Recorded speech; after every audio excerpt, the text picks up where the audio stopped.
Bueno, estamos en la segunda entrevista de este segundo ciclo de entrevistas feministas a mujeres feministas hoy.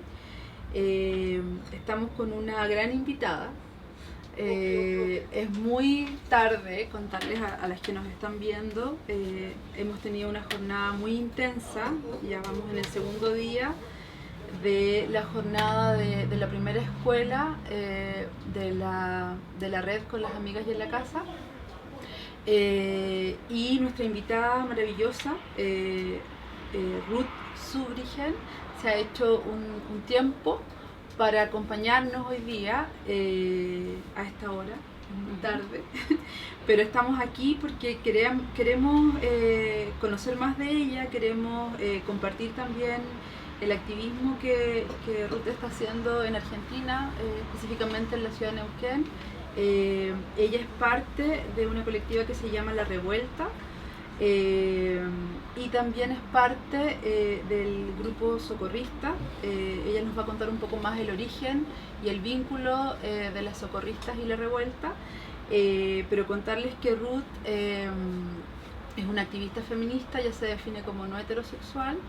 Le vamos a preguntar también si es lesbiana, se define como lesbiana.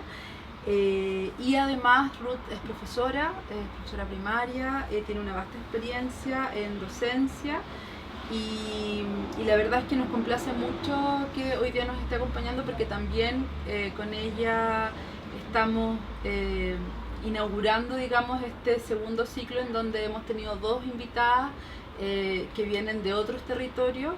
Antes nos acompañó una compañera colombiana, hoy día Ruth argentina. Porque queremos también ir ampliando esta mirada sobre los feminismos hoy día en Latinoamérica y feminismos que son absolutamente críticos de los espacios sociales en los que nos movemos. Entonces quiero dejarle la palabra a Ruth para que nos cuente un poco más sobre este vínculo de La Revuelta, que es una organización que tiene más de 16 años, ¿verdad? 16 años.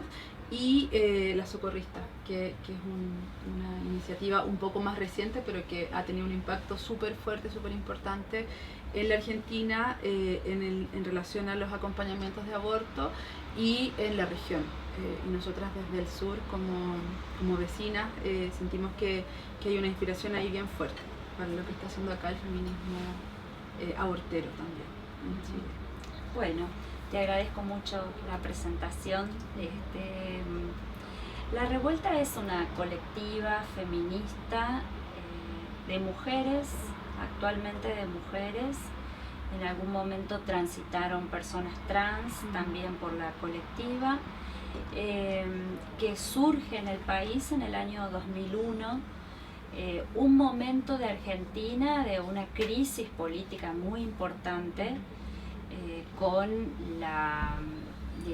la política del presidente en ese momento de la Rúa, con políticas muy ofensivas contra los sectores de trabajadores, trabajadoras, con una fuerte desocupación también. Y en el 2001 se produce todo un estado asambleario en el país. Nosotras siempre pensamos que somos un poco deudoras de ese proceso también, ¿no? A lo largo de los años la revuelta ha tenido como distintos procesos en su conformación y en sus, en sus focos de intervención, por decirlo de alguna manera, pero siempre nos interesó de entrada cuando hicimos nuestra primera presentación pública, que fue un 8 de marzo de 2001, en ese momento éramos 3 activistas, las 3 vinculadas a la docencia.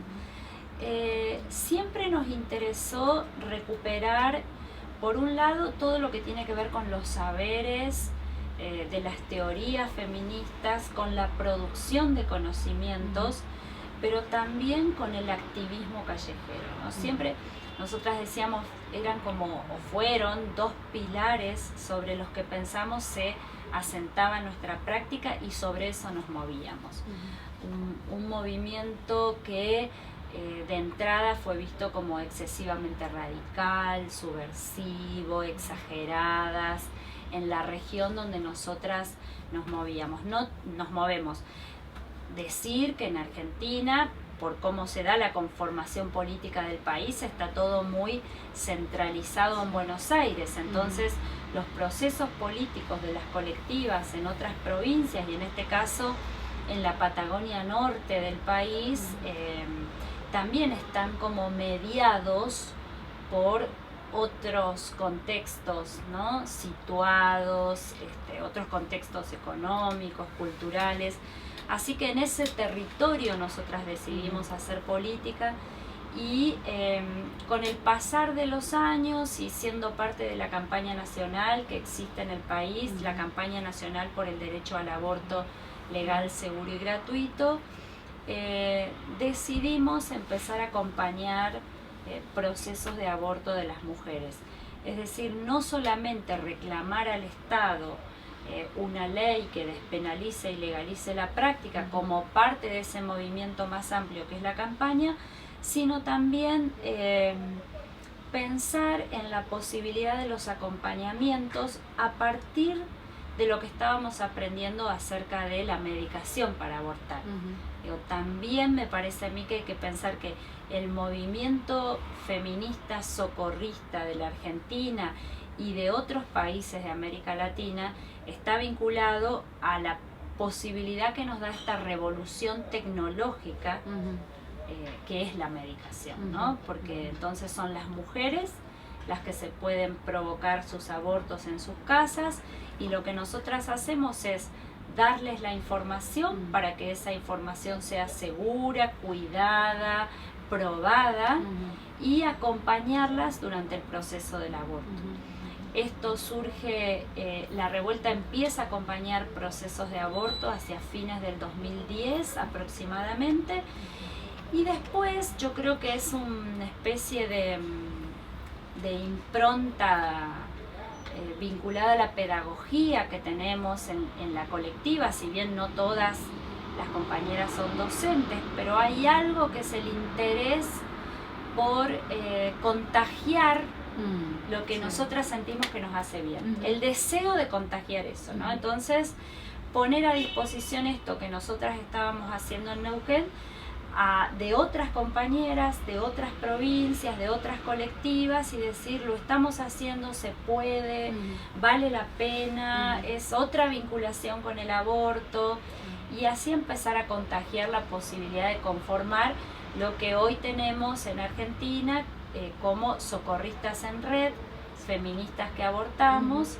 que es una articulación de colectivas feministas que estamos distribuidas, digamos, por 40 lugares del país, y que nos nucleamos alrededor de la red de socorristas, y que por supuesto tenemos acuerdos básicos de funcionamiento y acuerdos políticos en relación a cómo pensamos los abortos, pero que también tenemos autonomías para funcionar en nuestros territorios situadamente, ¿no? Porque no podemos decir, Argentina es un país con una variedad cultural, económica muy grande, y además con una geografía muy extensa. Así que la red de socorristas surge un poco por el impulso de la revuelta, pero también surge en un contexto de posibilidad. Digo en un contexto de posibilidad porque nosotras sentimos que acompañando a mujeres a abortar y a personas trans que necesitan abortar, extendimos nuestra manera de pensar el aborto, ¿no? Es como que sentimos que nuestros propios pensamientos se ensancharon, pero en un contexto de desarrollo del movimiento feminista en Argentina. Sí. Y en ese sentido, por ejemplo, la campaña nacional, digamos, que apelaba al aborto, al derecho al aborto seguro, digamos, ¿se va desdibujando en ese contexto para ustedes, o ustedes siguen participando de esa articulación? O precisamente la forma de hacer prácticas de acompañamiento, y esto que hablamos un poquito antes de acción directa, rebasa, digamos, la experiencia de definirse como una campaña. ¿Qué pasa con la campaña en ese contexto? Bueno, la campaña, nosotras seguimos siendo parte de la campaña. Para nosotras, ser parte del socorrismo implica sumarse a la campaña por el derecho al aborto legal, seguro y gratuito, pero en el marco de una serie de tensiones muy importantes, de las que podemos seguir hablando si querés, que son cada vez más, te diría, porque recuperar la experiencia del aborto de las mujeres es muy distinto a reclamar en el Congreso de la Nación solamente.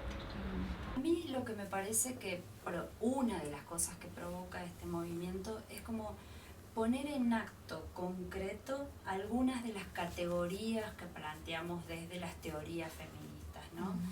Y que te permite unir fuertemente esta idea de teoría y práctica, cómo encarnás esto que decís que querés, ¿no? Postulamos la autonomía de las mujeres en su derecho a decidir sobre el cuerpo. Bueno, ¿cómo colaboramos en esos procesos de autonomía? Y es con las mujeres que abortan, pero es hacia nosotras también.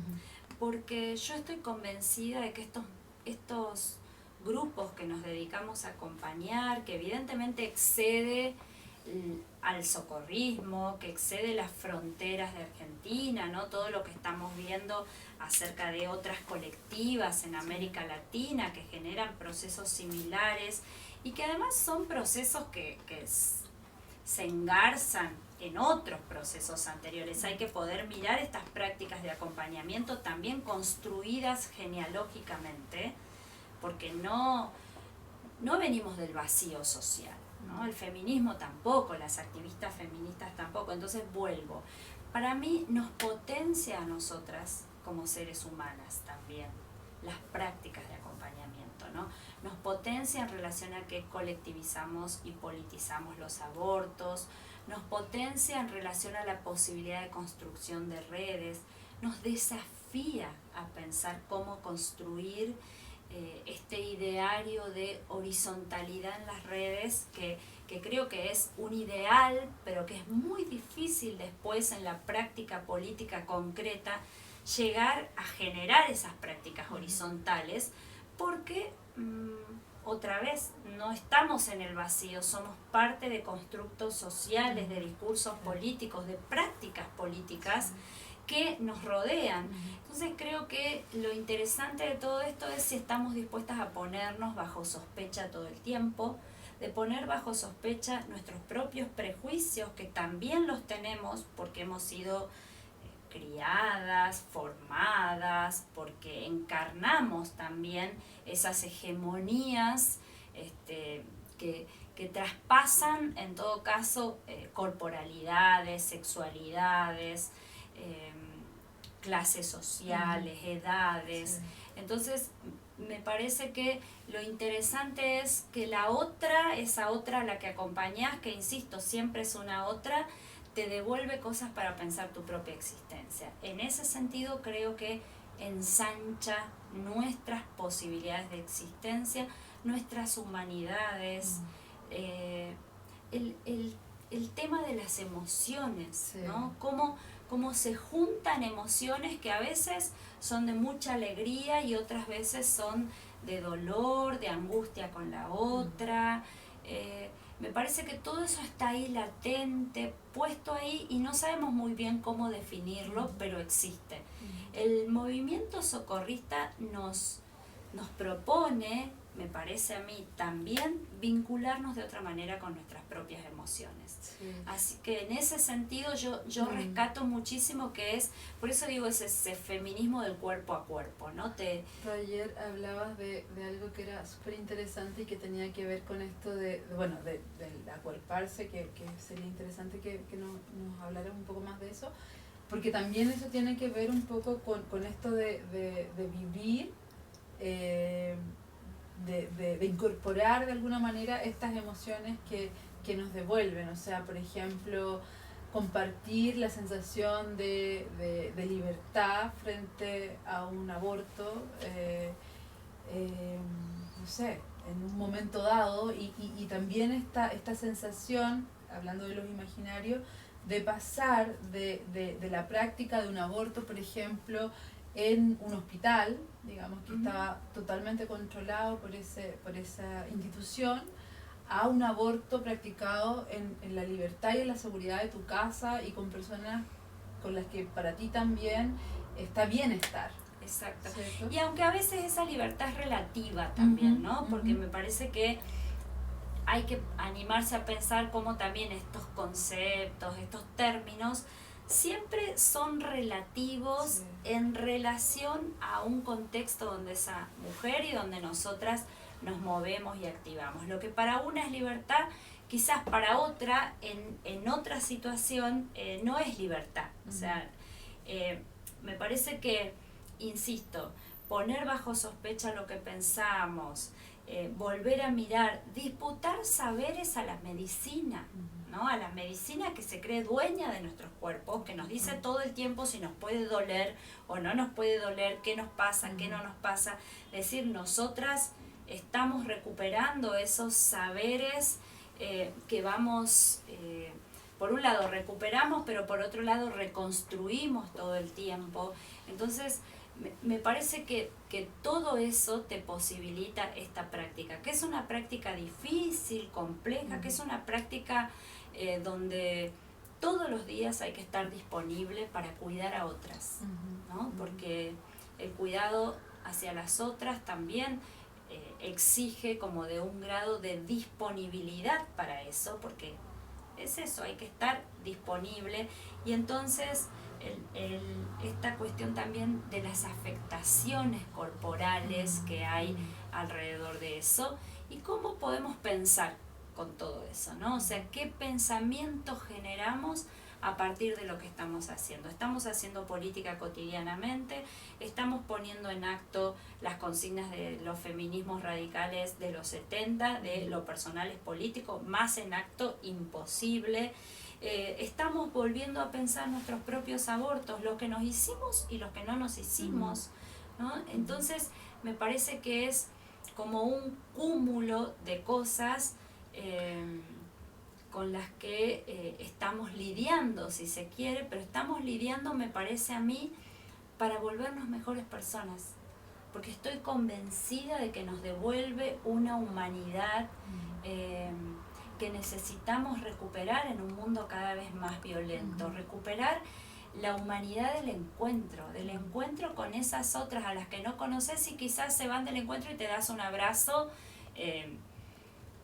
que no te lo esperabas incluso, ¿no? Entonces me parece que de todo eso también se trata el socorrismo y que hay mucha política dentro de esto que hacemos. Eso yo lo quiero reivindicar porque me parece que si no, también puede quedar como esta cosa de, ay, las buenas mujeres, samaritanas. Por eso digo, es un ir y venir, ¿no? Sí. Es las mujeres a las que acompañamos, pero somos nosotras mismas también.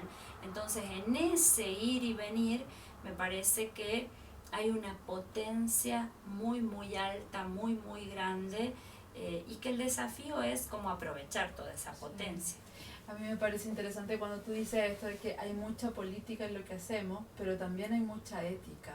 Y en relación a eso, por ejemplo, el tema de la pedagogía o cómo afrontar, por ejemplo, estos temas. Tú ayer decías algo así como que cuando hacías clase y eras maestra, eras muy feminista también. O sea, tu práctica en el aula era desde ahí, desde una ética feminista.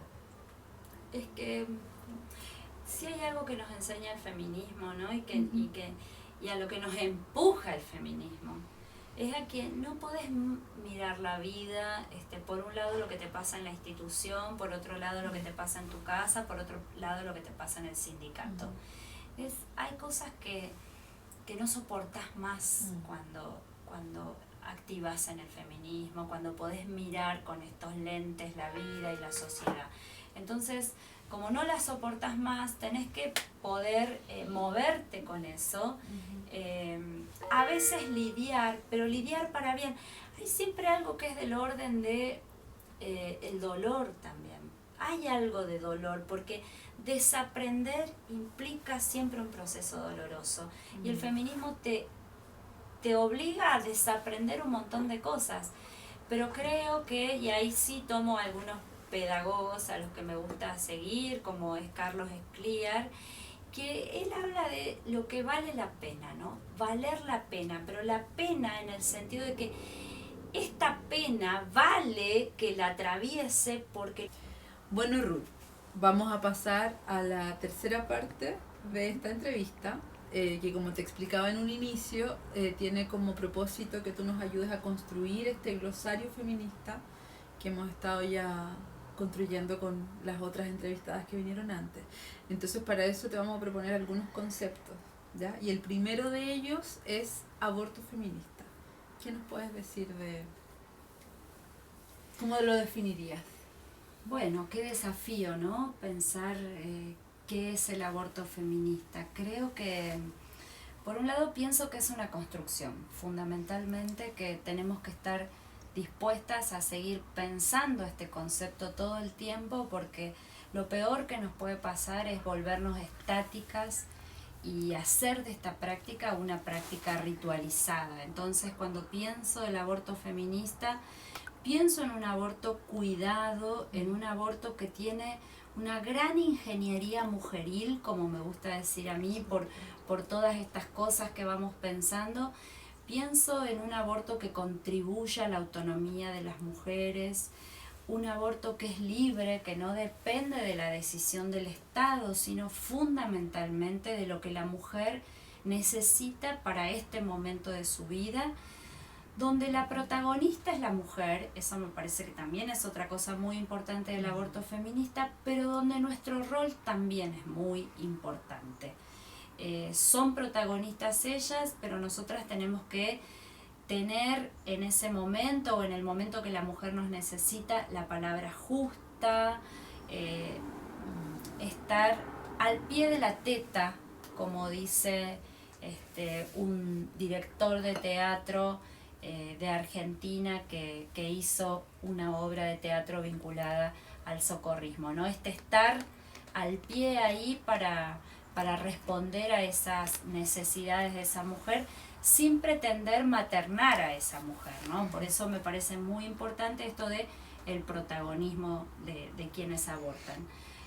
Fundamentalmente eso, y es un aborto amoroso también, ¿no? Me parece que hay que rescatar mucho esto de el tema de la ternura, el tema de la amorosidad, el tema de evitar poner por delante prejuicios o malestares que nos pueda estar provocando una situación particular de una mujer. Así que, bueno, por todos esos lados me parece que andaría rondando un aborto feminista. Súper. Me dan ganas de decir que siento que es como una construcción súper importante, una batalla súper importante, la que están dando precisamente las mujeres que están asumiendo ese rol también, como de ir, esto que tú hablabas antes, como de ir recreando, ¿no? Las prácticas y las acciones también con las que estamos enfrentando hoy día a este heteropatriarcado, a este sistema que cada vez está como también aumentando su fuerza represiva contra los cuerpos de las mujeres. Sí, sin lugar a dudas. Y ahora que decís esto, pienso que también el aborto feminista es un aborto poderoso. Sí. Poderoso en el sentido de los poderes que circulan ahí entre mujeres, los poderes que podemos seguir construyendo, los apoderamientos que vamos construyendo. Yo estoy convencida, cada vez más me parece, convencida que el heteropatriarcado racista, capitalista, colonizador, no puede soportar el poder que tenemos las mujeres, aún en condiciones de mucha vulnerabilidad, de decidir que una vida no se da. Creo que no lo pueden soportar, por eso necesitan controlar, además por los intereses capitalistas, de cómo se mueve el mundo, pero necesitan controlar la sexualidad y la reproducción de las mujeres porque no soportan ese poderío. Y entonces me parece que también el aborto feminista es ese aborto que recupera ese poder que podemos construir las mujeres a partir de estas prácticas. A mí, a propósito de lo que dicen, solo me dan ganas de decir que eso quedó súper demostrado hace 2 días atrás, en el último censo que se hizo acá en Chile, en donde yo diría que la mitad de las preguntas giraban mucho en torno a las mujeres y la reproducción.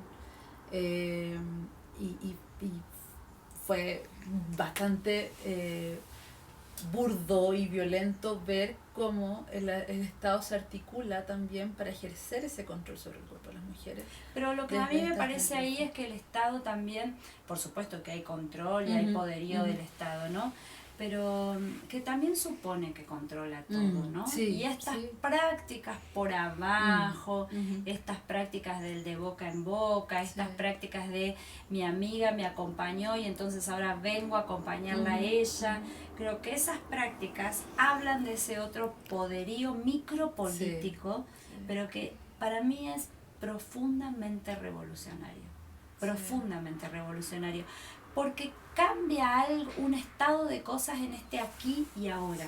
No es la revolución para la vida que vendrá, ¿no? Es, insisto, esa experiencia micropolítica de posibilidades. Sí. Oye, y en ese, bueno, siguiendo con el tema del glosario, para que no nos quedemos solo en una definición, te quería preguntar sobre este concepto de acuerpamiento, como de dónde viene y también cómo lo definirías y cómo tú te apropias de esa palabra. La verdad que yo tengo que decir que lo estoy descubriendo, que me parece que me abre sentidos para pensar un montón de cosas que me pasan otra vez como corporalmente.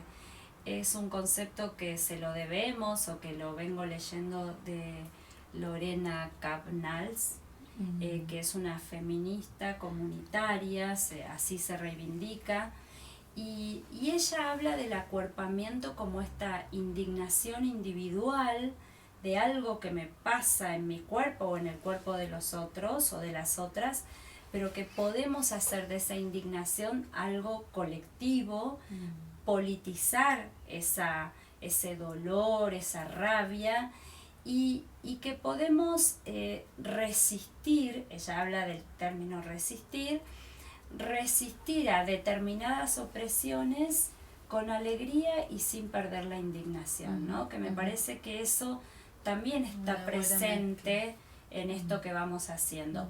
Porque si nosotras queremos salirnos de esas formas activistas casi militarizadas que hemos aprendido también, donde pareciera que las activistas tenemos que tener siempre la palabra justa, no equivocarnos, no mostrar las emociones. Me parece a mí que es justamente en otra dimensión que estamos pudiendo pensar estas cosas, y esto de como lo sentipensante, ¿no? O sea, pienso, pero a la vez siento lo que pienso y me pasa por el cuerpo, encarno en todo caso esos pensamientos a partir de la experiencia de vida, de la experiencia activista, de la experiencia laboral y de todo lo que nos mueve a seguir andando activistamente en este mundo. Otra cosa que me parece interesante para pensar en relación a esto es que a veces tenemos como una concepción de, bueno, activo, ¿no? Soy activista, pero también tengo una vida, ¿no? Yo escucho mucho de eso en compañeras feministas con las que activo cotidianamente, y entonces ahí a mí me sale pensar que mi vida es esto. O sea, en realidad el activismo es mi manera de estar en el mundo, es una manera de estar en el mundo. Y entonces a partir de eso, en todo caso, mi vida se organiza con deseos, con eros político, con formas de vincularme con las personas, con esa ética que vas construyendo. Pero no es, hay una vida y hay activismo. No, mi vida es esto. Entonces, ¿qué quiero decir? Que no me puedo salir, estoy mirando una película y no me puedo salir de analizarla desde las miradas que tengo del mundo o cómo voy pensando el mundo en el que vivo. Entonces, me parece eso, no compartimentar las existencias, ¿no? Entonces, creo que es otra cosa que tenemos que pensar alrededor de lo que hacemos. Súper. Habíamos hablado antes de comenzar esta tercera parte de la posibilidad de que tú nos propusieras un concepto para definir. Vamos a ver eso. Te vamos a dar un tiempito más para ver si nos puedes ayudar con cuál sería esa propuesta que te gustaría definir. Bueno, Ruth, entonces estamos así llegando a la parte final de esta entrevista, pero no sin antes que nos ayudes a poner, digamos, en este punto el impacto también de las redes internacionales para el trabajo que están haciendo las acompañantes en aborto. Si nos puedes hablar un poco más de eso. Bueno, creo que esta práctica nos da la posibilidad de generar redes de acción concretas, otra vez, ¿no? Porque me parece que nos encuentra en una práctica cotidiana, concreta, que es similar, que no digo que es igual en todos lados, pero que nos permite generar, por ejemplo, los encuentros que se están produciendo hoy en Chile, ¿no? Entonces me parece que esta red de feministas que acompañamos a abortar, que ya tiene lazos en Ecuador, en Perú, en Bolivia, en Chile, en Argentina, en Brasil, me parece que va dando cuenta también de una historia del feminismo latinoamericano que buscó siempre y que sigue buscando, seguimos buscando, como lazos y redes de construcción similar, donde a la vez vamos produciendo teoría desde el sur, ¿no? Y no quiero dejar de señalar que me parece que el movimiento feminista está el movimiento feminista internacional está en un momento clave para pensarse, no porque los procesos se cierran rápidamente, pero lo que hemos vivido con el paro internacional de mujeres, del 8 de marzo, creo que se está dando una posibilidad nueva y novedosa de internacionalismo que también tenemos que saber aprovechar a partir de estas y otras redes. Me parece que el feminismo está demostrando ser el movimiento más radical, con mayor capacidad de organización, con mayor capacidad para demostrar que juntas somos poderosas y estamos preocupadas por eso. Creo que en ese sentido, no digo vamos en buen camino y me cruzo de brazos, digo vamos en un camino que hay que seguir construyendo, que hay que poder producir programas sobre cuáles son las transformaciones que queremos, pero que nos tenemos que seguir encontrando, porque me parece que eso es fabuloso, necesario y rompe con todas las estructuras políticas que conocemos. Bueno, muchas gracias. Bueno, y así vamos dando por finalizada esta entrevista.